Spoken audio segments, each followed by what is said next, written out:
స్నానం చేసిన తర్వాత డీటెయిల్ గా మాట్లాడు.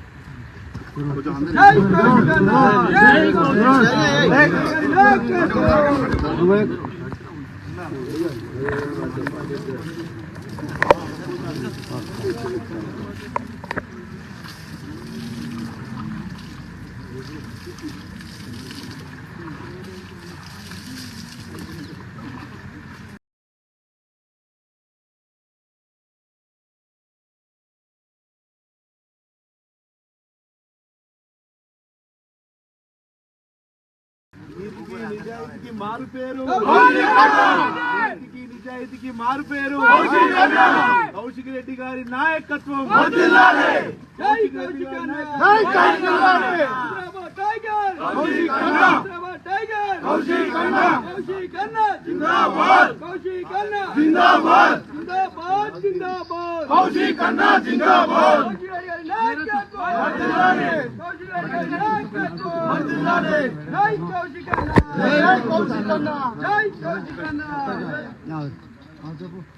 యావత్ మీడియా సాక్షిగా ఇలా తడి బట్టలతోని వెంకటేశ్వర స్వామి, తిరుపతి వెంకటేశ్వర స్వామి కండువ కప్పుకొని హనుమంతుని, కొండగట్ట హనుమంతుని విగ్రహం పట్టం చేతిలో పట్టుకొని ఇలా ప్రమాణం చేస్తా ఉన్నాను. పాడి కౌశిక్ రెడ్డి అనే నేను నా హుజరాబాద్ నియోజకవర్గంలో ఏ ఒక్క అవినీతి చెయ్యలేదని ఆ వెంకటేశ్వర స్వామి సాక్షిగా,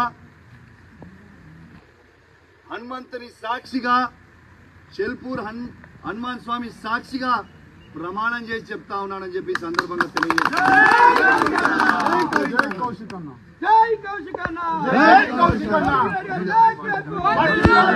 రెడ్డి గారి నాయకత్వం. జై కౌశిక్ అన్న, జై కౌశిక్ అన్న. కౌశిక్ రెడ్డి గారి నాయకత్వం, కౌశిక్ రెడ్డి గారి నాయకత్వం. జై కౌశిక్ అన్న, జై Kaushik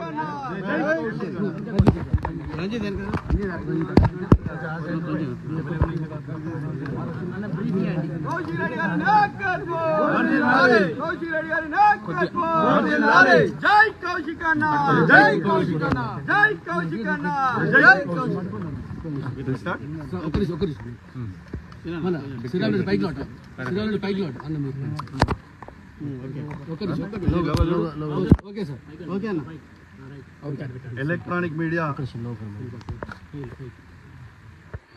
electronic media, print media మిత్రులందరికీ కూడా పేరు పేరున నమస్కారాలు తెలియజేస్తా ఉన్నాను. యావత్ తెలంగాణ ప్రజలకి తెలవాలని ఒక బాధ్యత కలిగిన శాసనసభ్యునిగా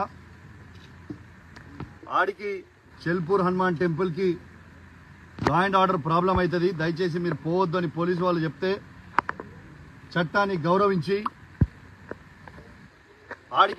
ఆడికి పోనీయకపోయినప్పటికీ నా ఇంట్లోనే వెంకటేశ్వర స్వామి, తిరుపతి వెంకటేశ్వర స్వామి కండువ కప్పుకొని హనుమంతుని పటం పట్టుకొని ఇలా మీ మీడియా సాక్షిగా తడి బట్టలతోని స్నానం చేసి నేను ఎటు విధంగా ఎక్కడ కూడా నేను అవినీతికి పాలు పడలేదు అని ఇలా స్వయంగా నిరూపించిన అని చెప్పి సందర్భంగా తెలియజేస్తా ఉన్నాను. రెండోది, నేను నమ్మినంత దేవుణ్ణి బహుశా ఈ నియోజకవర్గంలోనే ఎవరు కూడా నంబర్ కావచ్చు, అంతగానో పూజలు భక్తి దేవుని మీద నాకు ఉంటుంది. ఇలా నేను ఒక్కటే అడుగుతా ఉన్నాను పొన్నం ప్రభాకర్ గారిని. పొన్నం ప్రభాకర్ గారు, మీరు అధికారంలో ఉన్నారు, మీరు సవాల్ విసిరినరు, మీ సవాల్ని నేను స్వీకరించి పోదామనే టైంలో ఈ పోలీసు వాళ్ళని పెట్టి నన్ను ఎందుకు అడ్డుకుంటున్నారని నేను అడుగుతా ఉన్నాను. ఇవాళ నా నీతి నిజాయితీని నేను ప్రూవ్ చేసుకున్నా. ఇవాళ ఎవరి కోసమో నీ కోసమో కాదు, ఏ ప్రజలైతే నాకు ఓటేసి నన్ను గెలిపించినరో ఆ ప్రజల కోసం నా నిజాయితీ తెలవాలని ఒక ఉద్దేశంతో ఇవాళ నేను చేసుకోవడానికి వచ్చి ప్రమాణం చేసినా అని చెప్పి ఈ సందర్భంగా తెలియజేస్తా ఉన్నాను. నేను పొన్నం ప్రభాకర్ గారిని ఒక్కటే చెప్తా ఉన్నా, మీకు ఫ్లై యాష్లో మీరు 100 కోట్ల అవినీతి చేసిరని నేను బహిరంగంగా చెప్పడం జరిగింది. మీరు ఎందుకు ఇయ్యాలటి దాకా ఆ ఫ్లై యాష్ మీద మీరు స్పందిస్తలేరు? ఎందుకంటే మీరు అవినీతి చేసిరు కాబట్టే మీరు స్పందిస్తలేరా? నేను మరొక అవకాశం నీకు ఇస్తా ఉన్నాను. నిన్న చెప్పినా ఇవాళ కూడా చెప్తున్నా, మీ అందరూ రేపు నువ్వు పబ్లిక్ అవసరం లేదు, కార్యకర్తలు అవసరం లేదు, నీ కార్యకర్తలు అవసరం లేదు, పబ్లిక్ నువ్వు ఒక్కనివిరా, నేను ఒక్కనే వస్తా.